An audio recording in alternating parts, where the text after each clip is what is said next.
Welcome to the Information Security Forum podcast. I'm Tavia Gilbert, and I'm here with Steve Durbin, ISF Managing Director. Today, Steve is going to provide his insight on building cybersecurity into the mergers and acquisition process. Verizon's recent delay of its YAHOO transaction demonstrates that companies are waking up to the downsides of poor security profiles and taking cyber incidents more seriously in their merger and acquisition deals. YAHOO disclosed 2 massive data breaches while acquisition by Verizon was being negotiated, which resulted in cutting approximately $350 million off the price.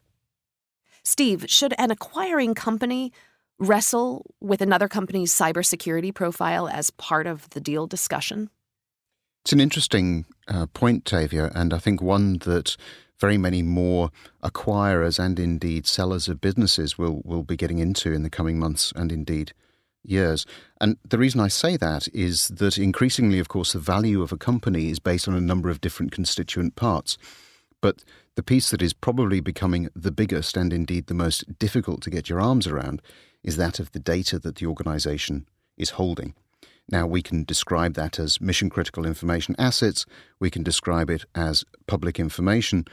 Actually, it's probably bigger than that. It is really everything about an organization and the way that that organization goes about doing its business, that if you're looking at acquiring an enterprise of any shape or size, you will want to understand better going forward. And the YAHOO example that you give probably serves to focus people's minds because the number is just so big. It's massive, in terms of staggering. Absolutely, in terms of how much the reduction was.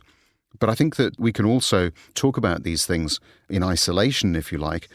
The reality is that trying to get a grasp on the cyber profile of an organization is extremely difficult.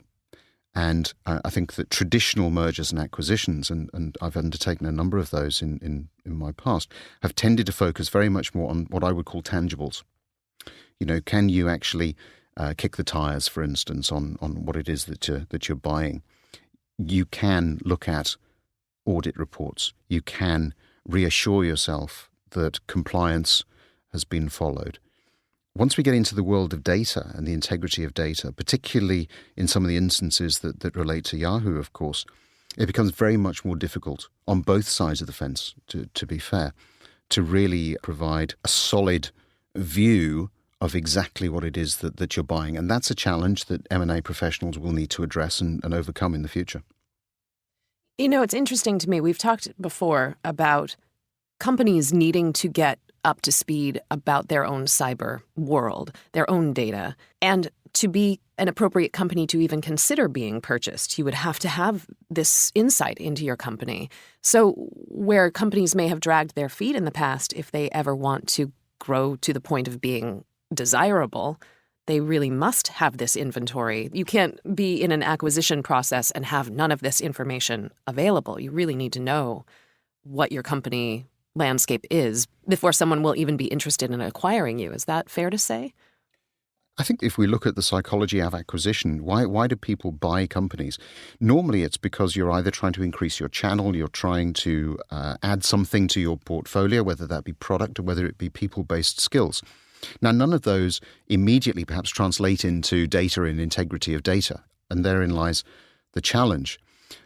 I do think, though, that increasingly, and legislation is starting to help this, acquiring an organization will require quite a solid review of the way in which that organization has handled risk, has handled data integrity. And certainly from an information security standpoint, the good news is that there are tools and approaches out there that allow you to demonstrate very clearly that you do understand where your mission-critical assets sit. You are able to demonstrate very clearly how you have gone about protecting that information at all different stages of its information lifecycle.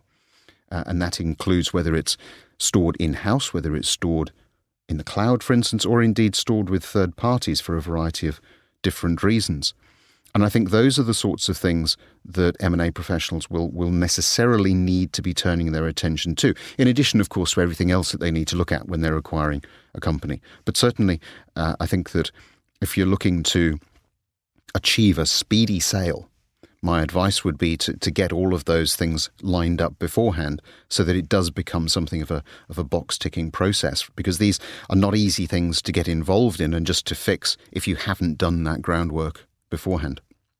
Yeah, every time we meet, you reinforce to me that this cannot be an afterthought for a company. It has to be at the forefront of their thinking and their culture.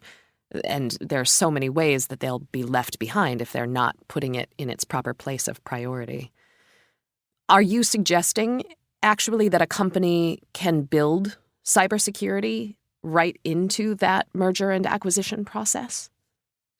I think certainly if I were looking to take a company to the market, actually, whether it is for sale, for merger, or indeed even just to launch it on one of the exchanges, I would want to be able to demonstrate clearly to my stakeholders, my potential buyer or customers certainly, existing shareholders, and indeed, of course, client base, that I had taken all reasonable steps to ensure the integrity of the information within my organisation, that I was compliant with all of the legislation that was relevant. That's easier said than done these days if you happen to operate across multiple jurisdictions. But I think the most important thing I would want to be able to point to is that I had a solid risk assessment process that really did allow me to articulate clearly that I had considered the ongoing different threats that were out there to my organisation, that I had assessed the importance of them, that I had put in place mitigating processes for the day should they actually occur and happen, and that I was regularly updating that and could point to these things. That for me, I think, is probably as far as you can go, because the reality is that none of us can guard against a breach or an attack 100% of the time. Mm-hmm. And so what you're trying to demonstrate is that you've established good practice across your organisation, that you have a plan in place to implement, and that you also have a plan in place to recover come the day that there is an attack of some shape or form that impacts the organisation. And that, I think, is really what M&A professionals ought to be looking for, just to reassure themselves on some of these intangibles. So it's not enough to just be compliant with the current regulations, because regulations are perhaps not keeping pace with the actual need in the day-to-day running of a business. One must be compliant with regulations, and then, as you're saying, also have a comprehensive plan for best case scenario, worst case scenario.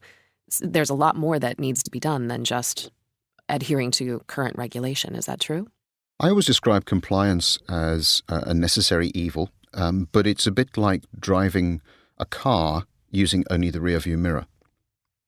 And the reason I say that is that legislation very often is based on what has gone before, so it's backward looking.